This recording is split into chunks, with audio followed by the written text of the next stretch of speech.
fiery horse with the speed of light, a cloud of dust, and a hearty hi-yo Silver, the Lone Ranger.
With his faithful Indian companion Tonto, the masked rider of the plains led the fight for law and order in the early western United States.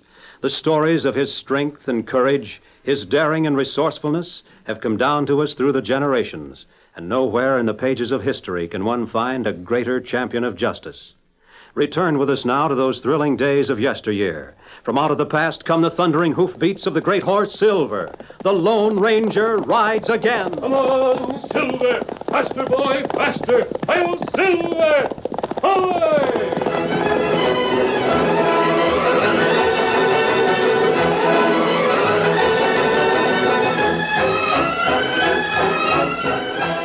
The Lone Ranger had been in camp alone for several days, while his young nephew Dan Reed held down a job in town. When the hoofbeats of the lad's white horse clattered on the hard-packed plain, Silver cocked his ears and whinnied sharply. Yes, that's Dan Silver. You're right. I'm glad the boy's back. He's still young to be on his own in country like this. Come on, Victor. Hi, Dan. Hi. Oh, boy. Welcome back to camp. Golly, sure was a dusty ride from town. Look at Victor. I have to give him a good going over so as he'll look white again. You better give yourself a going over, too, Dan. Your face is caked with dust. Yes, sir, I sure will. How did you make out while you were in town? Oh, great. Just a couple of seconds, Victor, old boy, and I'll have that bridle off you. Did you get a job there? Yes, sir. There you are, Victor.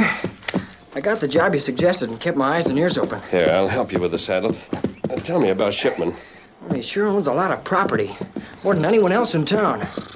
I think he's a crook. Several people have thought that, Dan, but no one has ever proved it. There you are, Victor. Alice thinks so, too. Who? Alice. Golly, she sure is a beautiful girl. Just about the prettiest I've ever seen. Oh. How old is Alice, Dan? Well, I guess she must be pretty old. Almost 19. Well. Hang it all, I wish we could help her. She sure is up against it. Well, how's that? Well, she lost her father, and all the property her father should have left her. That crook got it. Shipman? Yeah. How did he get it? Well, there was something mighty underhanded. Alice said as much to the sheriff. Fact is, she claimed Shipman had a hand in the death of her father. Dan, sit down. Well, I was just going to give Victor a rub down. Sit down, Dan. I want you to tell me everything about Alice. Well, I was working in a store when the sheriff came in with John Shipman. I guess they just met each other outside the store. They came in talking while I was doing up a package for Miss Alice. She saw Shipman and her face got pale. I could see that she was mighty upset. Well, it's Miss Alice. Howdy, Alice. You're looking first rate. Good afternoon, Sheriff. What's the matter with me, Alice? Aren't you speaking to me? Please excuse me. I'll come back later and finish my purchasing, Dan. Yes, ma'am. Oh, wait a minute, Alice. Shipman, stand aside and let the lady pass. She But don't want there's no something trouble that has here. to be straightened out. Alice, I was going to ride over to see you and pay my respects. Please don't bother. Oh, it wouldn't be a bother. Anyway, there's some things I want to discuss. I suppose, John Shipman, you feel that now my father is dead, you'll be able to get the ranch from me. Well, you won't. I guess maybe there's a thing or two you don't understand. There's nothing you can tell me that I'd care to understand. The ranch is not for sale. That's right, ma'am. I could have told you that. It's not for sale. I guess you don't know what's happened to that ranch, do you? What? Well, I ain't said nothing so far.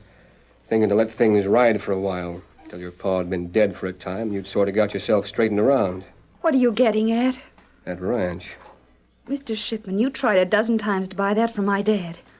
You'd pay a pretty penny for the lush pasture he owned, but he wouldn't sell to you, and neither will I. Oh, Alice, just a minute, honey. Sheriff, will you tell Mr. Shipman to stand aside and let me pass? There's something you got to know, Alice. I know one thing, Sheriff.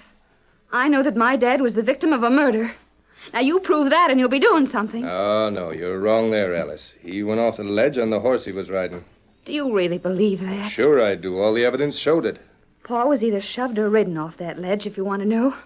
He was too good a rider, and he'd ridden around here too long to have anything like that happen as an accident. What's more, I have a mighty good idea who's to blame. Alice, do you know what you're saying? You just bet I do. Maybe you're ready to accuse someone. My father didn't have an enemy in the world.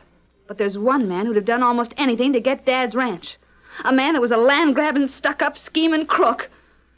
Do you have any idea who I mean, John Shipman? Well, you sure can't mean me. And why can't I? Now, Alice. Sheriff, this girl You is... probably thought that with Dad gone, I'd be glad to sell out and get out of this country. I'll just show you how wrong you are. I already own that ranch. You lie. Ask the sheriff. Sheriff. He's right, Alice. He's got the deed to it, all signed up in proper form by your dad. I can't. I won't believe that. Dad would never have sold out to John Shipman. Never in 1,000 years. You didn't find the deed among your dad's things, did you? No. I have the deed, Alice. It's the truth. Here, look. You know your pa's handwriting, Alice. You can see for yourself that Shipman speaks the truth. Let me see that. Go ahead. Now, isn't that his hand? It seems to be. Your pa lost it in a poker game, honey. Everyone who signed this as a witness is one of John Shipman's own partners and is willing to lie and cheat as he is. They were all sitting in on the game when your pa lost the land. You mean he lost it in a poker game? To John Shipman? Yep. I don't believe it. Doesn't matter what you think. Here's the deed, signed, witnessed, and recorded. I thought I'd be kind and let you stay at the ranch till you had someplace else to go. But now I've changed my mind. I want possession of that place right away. The sooner you move out, the better I'll like it. I'll move out. I'll be out of there by sundown. But remember this, John Shipman. If you kill Dad, the truth will come out. You wait and see. She left the store then, and the sheriff and Shipman didn't stay much longer. They bought a few boxes of cartridges and then left.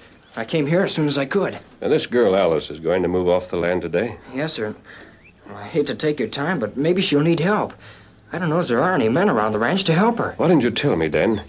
Saddle Victor again. Or never mind, I'll saddle him. While you get rid of some of that mud and dust. Yes, sir, I sure will spruce up. I'll be ready in a couple of minutes. The sooner we get to the Palmer Ranch, the more we'll be able to help Miss Alice.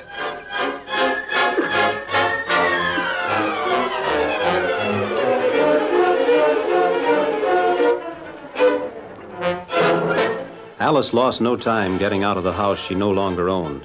Mrs. Calkins and her husband Bart were on hand to help the slender girl. Bart lugged out the heavier pieces of furniture and loaded them on a wagon, while Martha Calkins and Alice took care of the smaller articles and clothing. Now, be careful there, Bart. Don't bust the leg off that table. Here. That's aboard. What was you saying, Martha? Bart, look, there's a rider. The two of them coming here. Yeah. Shipman's men, probably. Coming to make sure Alice is getting out. Bart, my sakes, one of them's masked. Yeah? You sure, Martha? Sun's in her eyes. You can't be sure. I am sure. See for yourself. He's masked. Oh, I don't like it. Why is he coming here masked? What do you think? I don't know what to think. I'll have my gun unlimbered and ready. You keep to one side. Better tell Alice there's some men here. She can't help but hear him. She's right inside the house. Keep your distance and state your business, mister. I don't cotton to masked men. Did Shipman send you here? Oh, I came because Dan told me Alice was moving. Steady, big fella. Yeah, what business is that of yours? I might ask the same of you. Are you here working for Shipman to be sure the girl vacates the property today? I'm here to help her get out, yes, sirree. But Dad ratted when you intimate that I'm a friend of Shipman or working for him. Them's fighting words. I ain't. It's Dan Reed. Dan, hello. What are you doing away out here? How do you do, Miss Alice? I brought my friend to help you. Alice, is these friends of yours? Dan Reed is. And this is my friend. He's known as the Lone Ranger. The Lone Ranger? My sakes. You hear that, Martha? I do. I told him about what happened. Oh, You feel that your father was murdered? yes, I do. Alice, I warned you that it ain't good to talk so free and easy. Shipman's likely to bring the law again you for it. I don't care. I'm sure of it, Bart, even though I can't prove it. Have you any reason for feeling and thinking as you do? Well, my dad hardly ever gambled. And when he did, he didn't lose his head. He wouldn't bet his whole ranch and home and everything else. And that's what he's supposed to have done. I told him, Alice. Oh, Miss Alice, your father is supposed to have fallen over a ledge. that's what he's supposed to have done. Will you show me where that happened? Yes, but why? And please, Alice, just do what the Lone Ranger asks. I'll bet you won't be sorry. Well, we've almost finished loading Bart's wagon. As soon as we're through, I'll take you to the place. I'm going to live with Bart and Martha for a time, till I sort of make up my mind what to do. Very well. We'll help finish the loading. Yes, the sooner we're through, the sooner we can look at the scene of, well, the accident or the murder.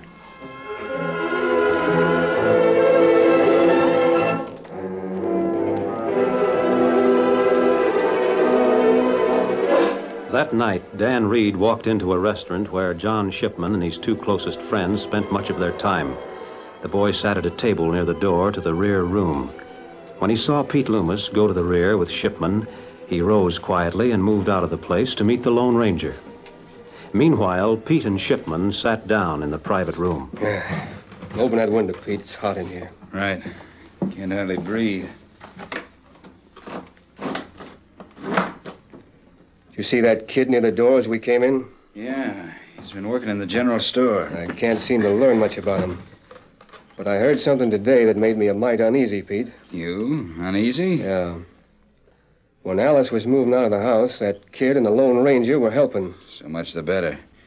She got out of your property, that much the quicker. I don't like the idea of that masked man being in these parts. He can't do anything to you. Not with the law on my side, he can't. And as long as you pay your debts, John. It's a little matter of a bonus you promised me. You'll get your pay. I had some help. And the gent that helped me is asking when he gets paid off. Tell him he'll get his when you get yours. When'll that be? As soon as I can... You hadn't better try. Quiet.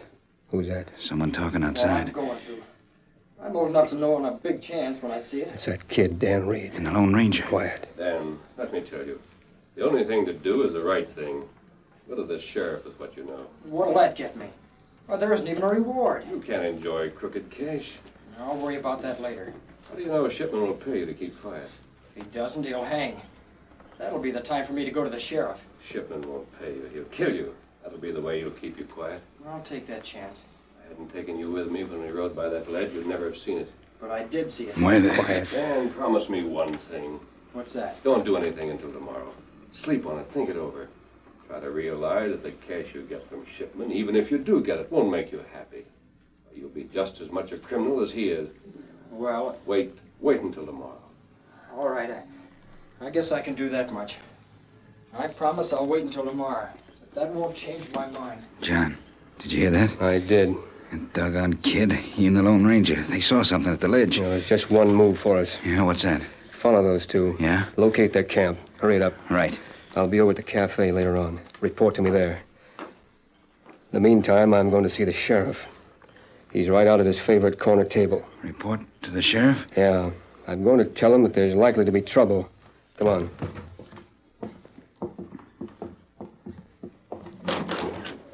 And I'll see you later, Pete. Don't you fail to locate that camp. I won't. Hiya, Sheriff. Oh, Shipman. Join me in some feed? No thanks. I want to tell you what I just heard. It was a row that's likely to end in murder.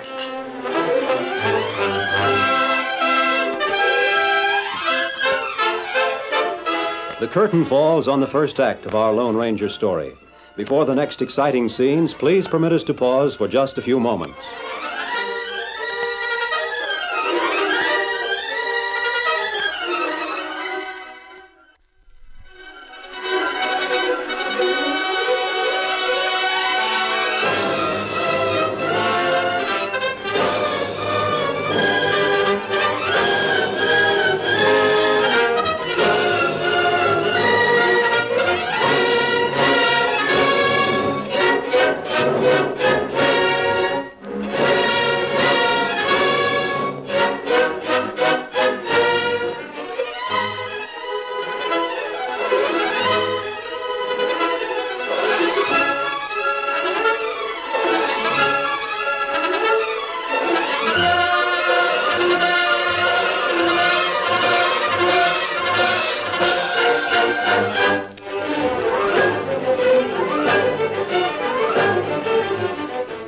Now to continue our story.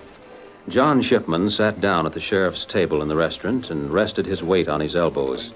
He spoke in a low, confiding voice. Murder, Sheriff. That's what I'm afraid is due to happen before morning. Well, go on, Shipman. Tell me some more. I wish I could tell you a lot more, but I can't. I just overheard a little of it before they got out of earshot. Who's they? I don't know that. They walked by the window of the back room a few minutes ago. I just heard what was said as they went by. Well, let's have it. Stop beating around the bush. What makes you think there's murder in the air? Well, one of these two knew about a crime of some sort. He said he was going to come to you with it. Why didn't he? He went to the other first. He said that if the price was right, he'd destroy what evidence he had and keep his mouth shut. Uh-huh. Go on. The other man said he'd make the price right, so come along with him. Then they got out of hearing. I went to the window, but they boarded horses and left before there was any chance to see who they were. Anyone from town? I didn't recognize the voices. I think they must have been strangers. Chances are it wasn't any crime that happened around here. There ain't no crime around here. Not the way you keep a hand on things. I don't suppose there'd be any use in setting out to look for those two. I'm afraid not. But I thought I'd pass on what I heard, so if you've got word of anything or heard any gunplay, you'd know what it was. Mm-hmm. Thanks, John, thanks. Oh, by the way... Yeah? Alice moved out of that house this afternoon. Oh, yeah, I heard about that. She's staying with the Calkinses for a while. She needn't have moved so sudden. I was willing to let her stay on for a time till she started making unkind remarks about me. I know. A man's pride can only stand so much, Sheriff. Ain't that so? Yep, I reckon so, John. Well, I'll be shoving on now. Let me know if you hear any more about that, Sheriff. You bet I will. Good night.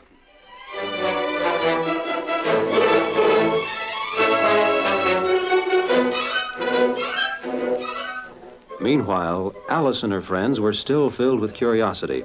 The masked man and Dan Reed were the subject of discussion in the lamplit room. It still ain't answered, Alice. Any way I look at it, I can't figure it out.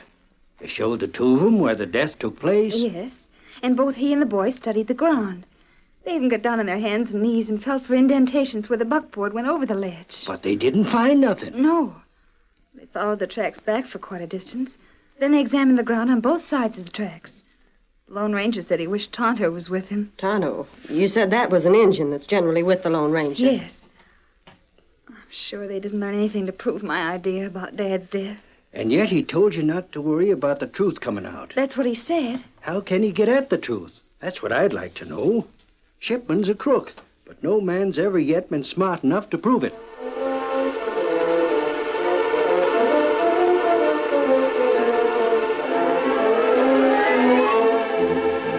No man has been smart enough yet to prove that I'm outside the law and live to tell about it, Pete. Well?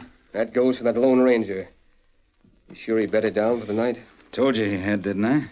You didn't know he was followed? The Injun in me makes it so as I can follow any man without his knowing it. All right.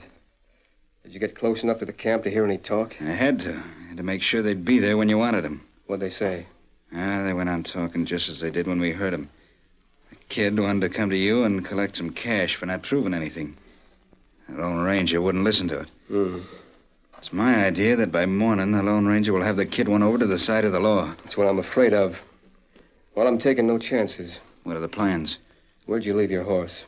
Back in your saddle shed. Good enough. I'll go tell my hands that you're stopping here in my house for the night. Savvy? Sure thing. We'll have all my hands as witnesses, just in case we have to prove that we didn't leave the house. Are we going to the camp? It can't be far, or you wouldn't have been back here so soon. It ain't more than 2 miles. And we walk. No hoofbeats to give us away. Come on.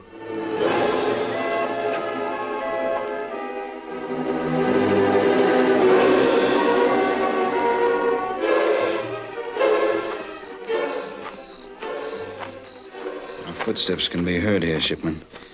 The ground's too hard to leave any tracks. Yeah. Before we get to the camp, we go into the woods. The leaves there won't show a footmark. They won't make a sound when we step on them. Here's what we've got to do. Shoot him. Not too fast. First, we want to find out what the kid has in the way of evidence. How? You'll see, Pete. Just wait till we get to the camp.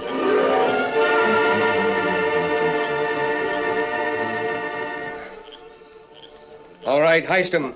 Hey. Leave that gun where it is. I've got you covered. So it seems. Next time, I won't shoot into the air. I'll let you have it between the eyes.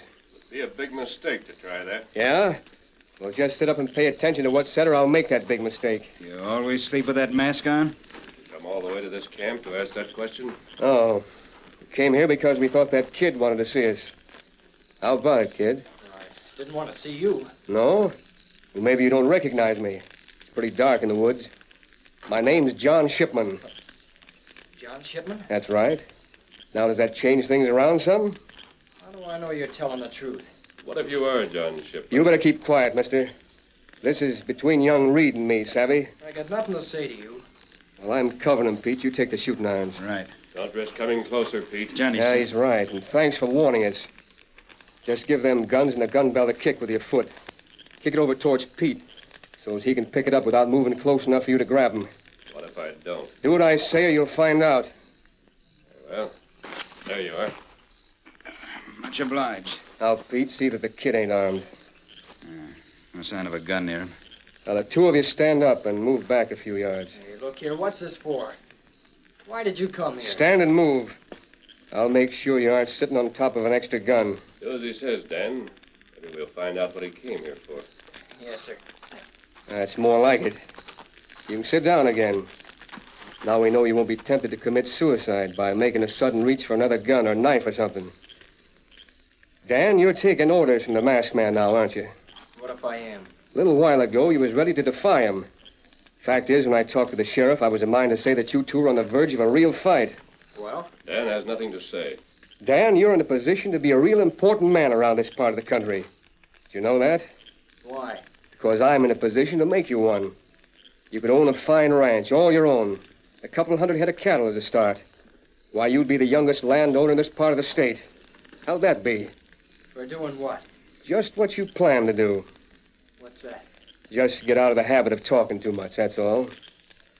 Now, what did you plan to tell me instead of the sheriff? Nothing. Why, the young upstart, he's going to try and play mum. Now, that's it, huh? Now, look, Dan, you go to the sheriff, and where'll you be? You'll have to go into court as a witness and a lot of other things. Meanwhile, some of my friends, and I've got plenty of them, would be likely to get sore at you and make it mighty uncomfortable. So in the end, where do you stand? Not a sight better off than you are right now. Dan has nothing to tell. Either you or the sheriff. Don't try to get away with that. We heard what was said. We heard the whole thing. Maybe you have the wrong men. Oh, no. Oh, no, we didn't. We recognized your voices, and I followed you right to this camp. Now, Dan, what was it you found near the ravine? Well, it wasn't anything that was found there. What was it, then? Maybe you happened to be nearby when Palmer had his accident. Is that it?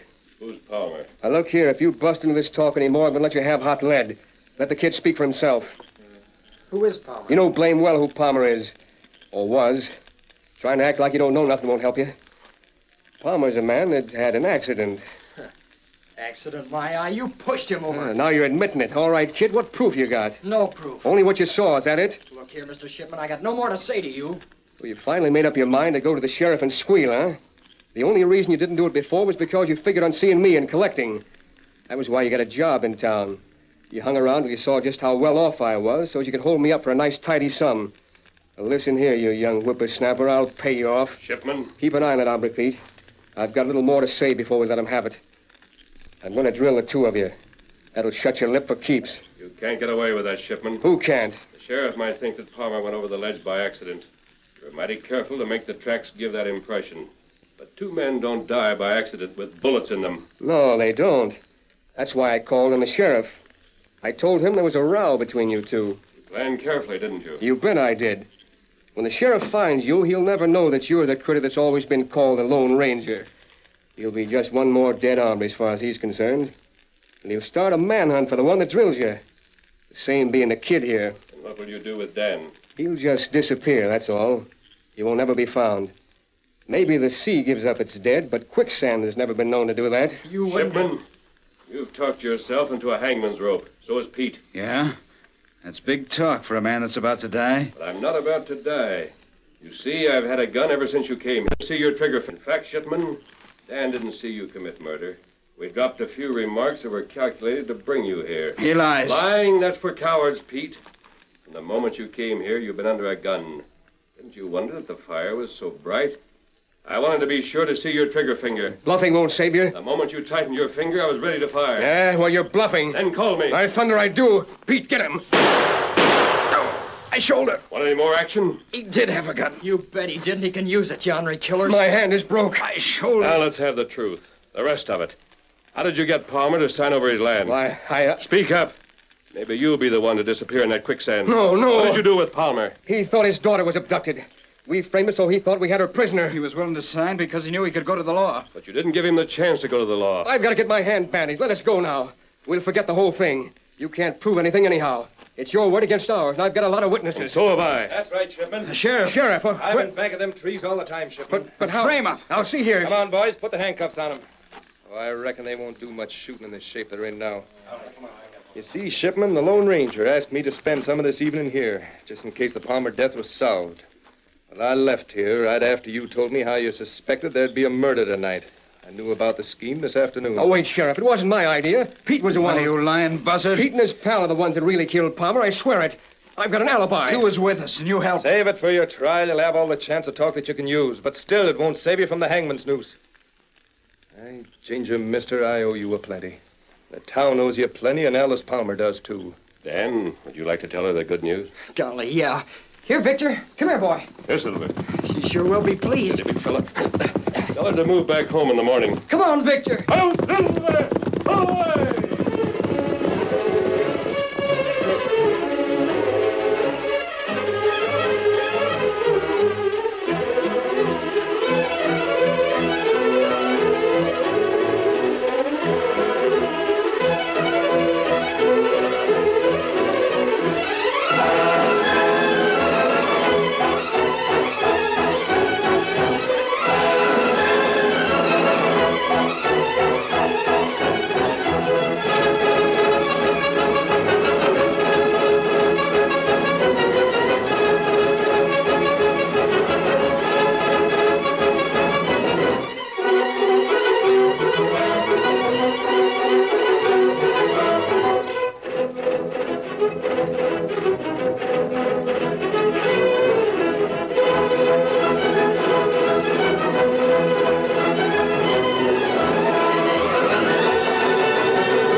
The story you have just heard is a copyrighted feature of the Lone Ranger Incorporated.